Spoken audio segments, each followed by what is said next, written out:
Glory to God. Welcome to season 3 of Yuletide. I'm really happy that Yuletide is going on strongly this season. And we just started it as a concept for the first 25 days of December to give 25 messages by the youths. And kudos to those who are working behind this season. And thanks for giving me an opportunity again for this wonderful event. So today's Bible portion I have received is Matthew chapter 2 verses 9 to 12. I will just read out the Bible portion. After they heard the king, they went on their way, and the star they had seen when it rose went ahead of them until it stopped over the place where the child was. When they saw the stars, they were overjoyed. On coming to the home, they saw their child with his mother Mary, and they bowed down and worshipped him. Then they opened their treasures and presented him with gifts of gold, frankincense, and myrrh. And having been warned in a dream not to go back to Herod, they returned to their country by another route.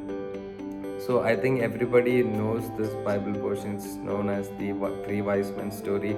So the three wise men of the east comes to Bethlehem to find out where Jesus was born. And so they go to the king Herod and ask for Jesus' whereabouts, but he is also not sure where he is. So, and he then comes to know that he is a king who is born and he's a threat to his kingdom actually.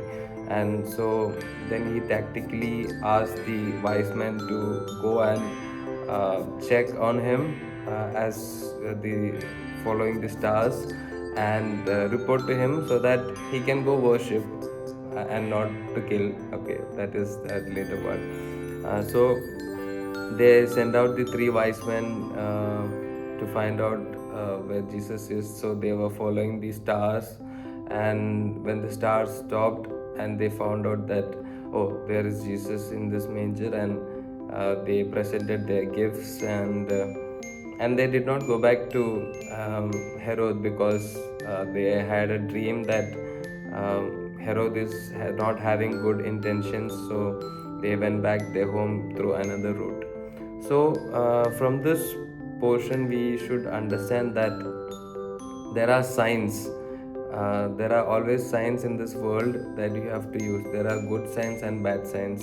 So in this particular case, the star is the good sign, and the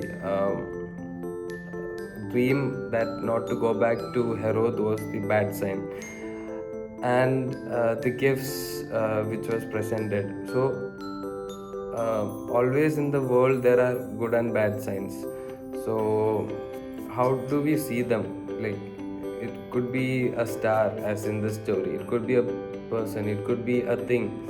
So how do we find out that it's a sign that by God, it's a guiding factor by God? So we have to pray continually to God to understand what kind of sign it is. Is it a bad sign? Is it a good sign? So imagine we being in a wilderness, just in a wilderness, and we don't know what to do. What do you do then? You just pray. If you're sick, what do? You just pray. If you're in an exam, what do? You pray. So for everything there are different signs, and good signs and bad signs. So it's just prayer. Just keep on praying to God that, okay, I need some sign, I need some good sign and a bad sign to tell me that I have to follow that path. So always pray to God to get your signs. And the gifts to them, gift which was presented to Jesus at that time by the wise men, so they were very expensive and they were like very good. So what kind of gifts can we give to God? Like, so there are so many things which happened in our lives, so we can give thanks to him. We can always pray to him. We can always give praises to him, tell good things about God to other people so that they also worship our God. So in this Christmas season, we just need to know there are good signs and bad signs, and whenever he is guiding you in your life, always give thanks. So with this, I wish you all a Merry Christmas, and bye bye.